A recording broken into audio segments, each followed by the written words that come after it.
오늘 말씀의 제목은 동행과 공동체입니다. 하나님은 우리와 동행하기를 원하시는데 나와 1대1로 동행하는 시간도 있지만 내 주변에 믿음의 사람들이 공동체를 이루어 하나님과 동행하기를 원하신다는 말씀입니다. 오늘 본문은 예수님께서 제자들을 선발하시는데 한 명 한 명 부르셨지만 결국은 그들을 12명이라고 하는 소그룹 공동체로 모으셨다는 것이 오늘 말씀의 내용입니다.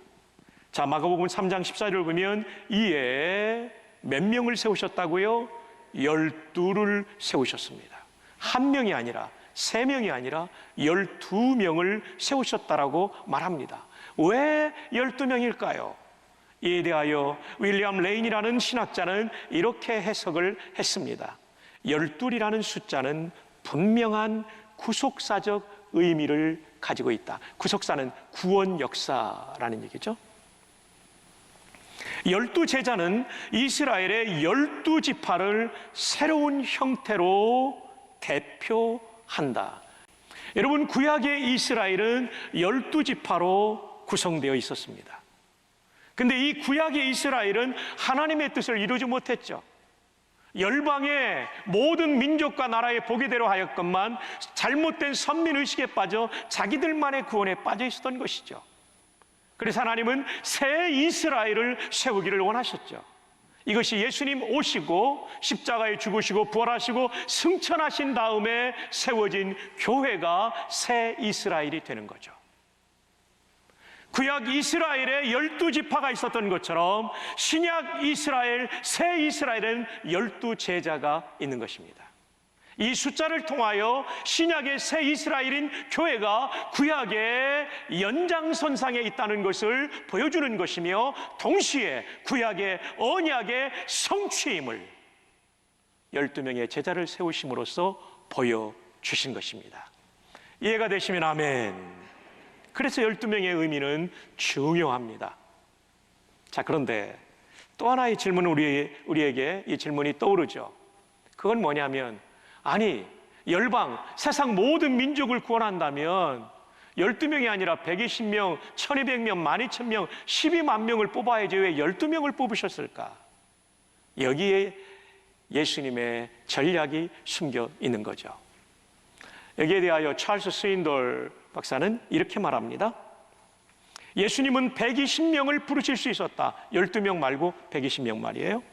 12000명을 부르실 수도 있었다. 왜 못하셨겠어요? 충분히 하실 수 있죠. 숫자에 감동을 받는 사람들은 이렇게 생각할 수 있다. 그러니까 숫자를 중요하게 여기고 많은 인원 모이는 걸 좋아하는 사람은 이렇게 생각할 수 있다는 거죠. 그런데 그분은 달랑, 이 번역이 아주 재밌어요. 제가 영어 원문으로는 비교를 안 해봤는데 달랑 12명을 선택하셨다. 달랑 12명을 선택하셨다. 그 일은 12명으로도 시작할 수 있다는 것을 아셨기 때문이다. 사랑하는 여러분, 12명으로도 세상을 구원하는 하나님의 계획은 이루어질 수 있어요. 단 조건이 있어요. 예수님과 동행하는 12명이 되면 세상을 구원할 수 있습니다. 그러나 예수님과 동행하는 은혜를 아는 사람이 아니라면 그 12명은 무기력한 소그룹에 불과한 것이죠. 그래서 3장 14절은 이렇게 이어지죠. 마가복음 3장 14절을 다시 볼까요? 이에 12를 세우셨으니 이는 자기와 어떻게 하신다고요? 함께 있게 하시고. 이게 중요합니다. 예수님과 함께 있는 사람이 12명이면 세상을 바꿀 수 있습니다. 함께 있다는 얘기는 동거한다는 얘기죠. 여러분, 동행이라는 말도 있고 동거라는 말도 있는데 동행은 함께 길을 간다는 거고요. 동거는 함께 한 집에서 산다는 거예요. 그러나 성경에 말하는 동행은 동행과 동거의 개념을 합해놓은 내용이에요. 내 삶의 모든 순간마다 그 하나님과 함께 사는 사람, 그 사람 12명, 그 소그룹만으로도 예수님은 이 세상을 구원하는 일을 감당할 수 있었던 거죠. 그러니까 소그룹이라는 게 얼마나 중요한지 몰라요. 이 소그룹 공동체가 예수님과 동행하는 공동체가 된다면 위대한 공동체가 될 수 있다는 것이죠. 자, 여러분, 이 12명으로 시작했던 예수님을 따르는 사람들이 예수님께서 승천하실 무렵이 되면 500명이 됩니다. 500명. 그래서 고린도전서 15장에 보면 500의 형제가 일시에 부활하시고 승천하신 주님을 보았다는 기록이 있죠. 그리고 성령께서 오신 다음에 이 500명의 성도들이 그 중에서 120명이 모여서 기도했는데 어떤 일이 벌어지냐면요, 성령께서 임하신 다음에 베드로가 강론, 전도 설교를 했을 때요, 몇 명이 구원받았냐면 3,000명이 구원받았어요. 여러분, 놀라지도 않네요. 3,000명이요. 500명에서 갑자기 이 예루살렘 초대교회가 몇 명 교회가 되냐면요, 3,500명 교회가 된 거예요. 놀라운 일입니다, 진짜. 놀라운 일이죠. 그런데 더 중요한 것은 이들은 3,000명이 구원받았다는 것에 취해서 머물러 있는 사람들이 아니라 그들은 우리처럼 모여서 드리는 대예배뿐 아니라 소그룹의 모임에 중요성을 잊지 않고 소그룹에 충실했다는 겁니다. 사람들이 많이 몰려오면 이 많이 모인 것에 대해서 사람들은 만족하고 거기서 머물기 쉬워요. 근데 진짜 성경적인 교회는 이렇게 많이 모인 것에 만족하지 않고 소그룹에서 주님을 만나는 은혜가 있도록 이끄는 교회인 것이죠. 우리 교회가 그런 교회가 되기를 주님의 이름으로 축복합니다. 자, 사도행전 2장 41절 볼까요? 그 말을 받은 사람들은, 베드로의 강론을 받은 사람들은 세례를 받음에 이날의 신도의 수가 몇 명이라고요? 3,000이나 더하더라. 3,000명. 자, 그런데 이 3,000명이 어떻게 움직이고 있는가 보십시다. 46절입니다. 사도행전 2장 46절. 날마다 마음을 같이하여 어디에 모이기를 힘쓰고요? 성전에 모이기를 힘쓰고, 그 다음에 어디에서 떡을 떼며?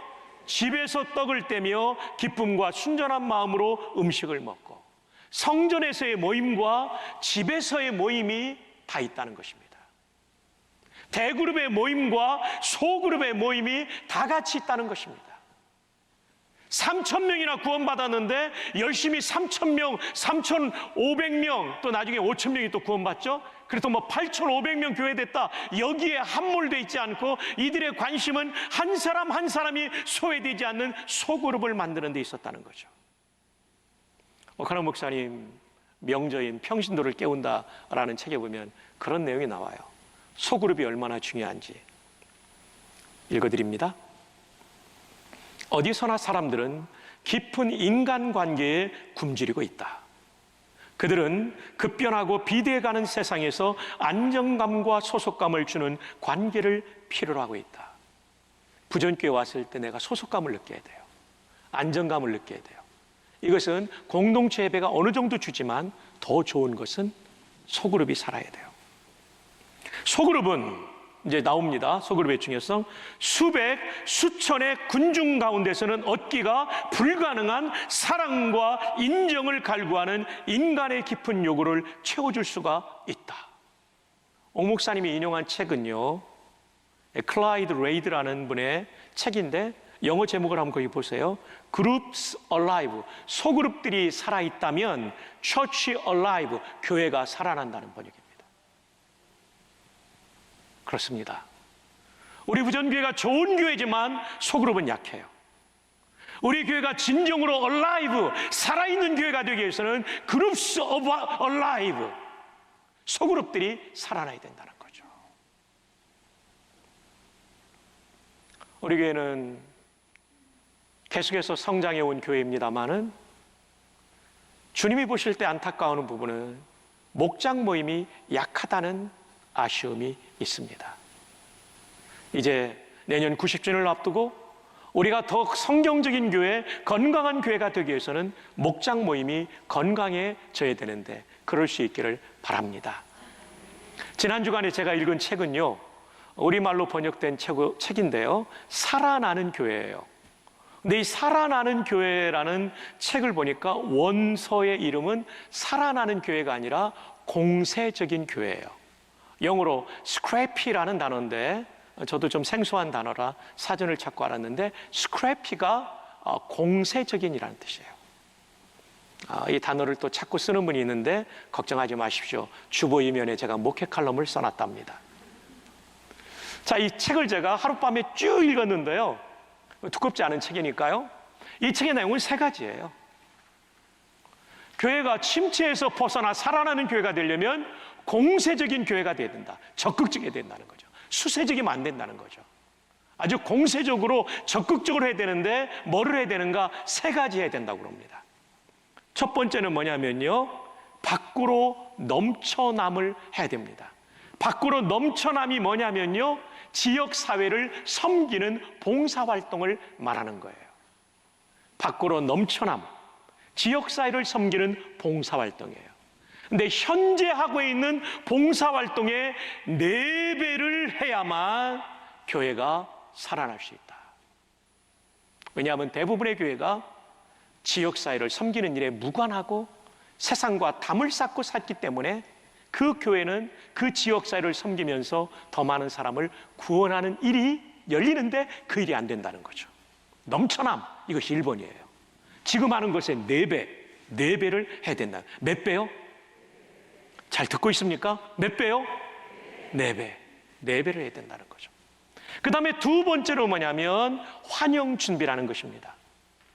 새로운 가족들이 교회에 왔을 때 성도들이 진심으로 그분을 환영하고, 그리고 그 성도들이 왔을 때 내가 여기서 지금 환영받고 있구나, 나를 기뻐하는구나 하는 마음을 가져야 된다는 거예요. 이게 공세적인 교회의 두 번째 내용이에요. 우리 교회가 좋은 교회지만 더 밝아지기를 바라고, 더 진심으로 새가족들을 맞이하기를 바라고, 그분들이 올 때마다 기뻐하는 우리가 되기를 바랍니다. 예, 아멘이 지금 5명밖에 없어요. 기뻐하는 교회 되기를 바랍니다.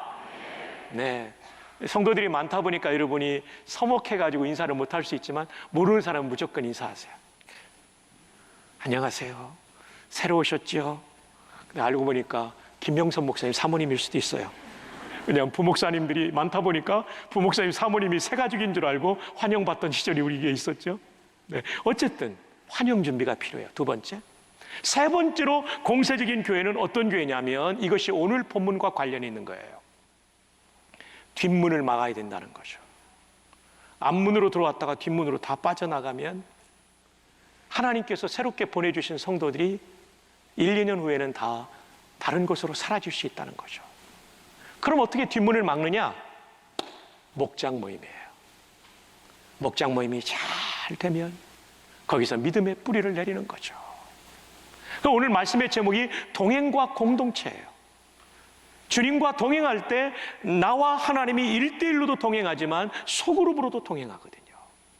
소그룹 안에서 함께 하나님을 알아가고 하나님의 말씀에 순종하며 서로를 격려하는 가운데 하나님과 동행할 때 얻는 유익이 많은 거죠. 그래서 예수님이 12명을 소그룹 공동체로 불렀고 그들이 장차 교회를 세우고 세계를 복음하는 일을 감당했던 것이죠. 저는 이 공세적인 교회, 스크래피 처치 이 책, 살아나는 교회라는 이 책을 읽은 건 하나님의 인도라고 생각해요. 교회 설립 90주년을 이제 4개월 앞두고 있는 우리 교회, 내년 3월 첫 주가 우린 교회 설립 90주년이에요. 이 90주년에 우리가 집중해야 될 것은 뭐냐면 우리 교회가 공세적인 교회가 되어 더욱 살아나기를, 부흥하기를 주님의 이름으로 축복합니다. 이 일을 위하여 여러분 넘쳐나는 사역을 합시다. 이 지역사회를 더 잘 섬깁시다. 동래구와 부산시가 우리 때문에 행복해질 수 있도록, 물론 1년에 다 되는 건 아닙니다만은 중요한 방향을 거기에 잡고 지속적으로 주님 오시는 그날까지 흘러 넘치는 사역을 더 많이 할 수 있는 우리 부전교회 되기를 주님의 이름으로 축복합니다. 두 번째, 새가족을 환영합시다. 우리 이기균 지휘자님 오셔서 많은 제자들을 인도하고 계세요. 오늘 플룻 연주하신, 그리고 하나님께 예배로 연주하신 우리 오신중 교수님도 정말 부산에서 제일 가는 플룻 연주자이십니다. 오늘 여러분 끝나고 나면 오늘 플룻이 너무나 감동이 되었습니다, 이런 얘기를 여러분들이 해주셔야 되는 거예요. 지나가시는데 이러고 가면 안 된다는 겁니다.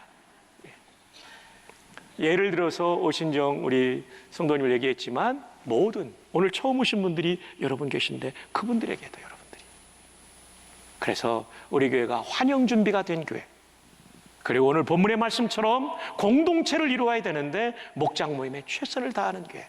그래서 모든 성도는 목장에 다 가야 되는데 목자로 가든지 목원으로 가든지 둘 중에 하나는 해야 된다는 것입니다. 하루아침에 소그룹은 만족할 수준에 도달하진 않아요. 한 3년은 걸리겠죠.